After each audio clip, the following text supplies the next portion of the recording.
Hello, I'm Ros Atkins. Welcome to Outside Source. Omicron continues to surge throughout Europe. France sees a record of more than 330,000 cases in a single day. There's a national state of emergency in Kazakhstan. Across the country, protesters have taken to the streets. They've stormed government buildings and the international airport too. We'll look at the backlash to Novak Djokovic getting an exemption to compete, not fully vaccinated, at the Australian Open. He arrived at Melbourne Airport a few hours ago, but still may not meet the conditions of his visa to enter the country. We await his presentation and what evidence he provides to support that. If that evidence is insufficient, then he won't be treated any different to anyone else, and he'll be on the next plane home.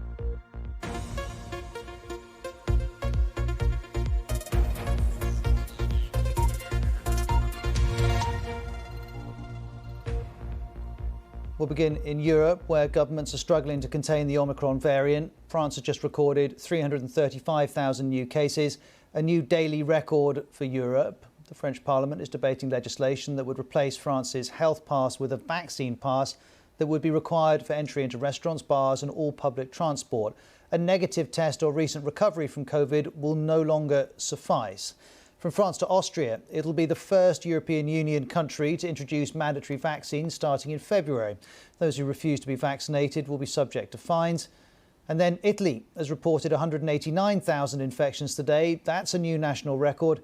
Its government's meeting to discuss making vaccines mandatory for all workers and for the over 50s. Let's hear from the BBC's Mark Lowen in Rome.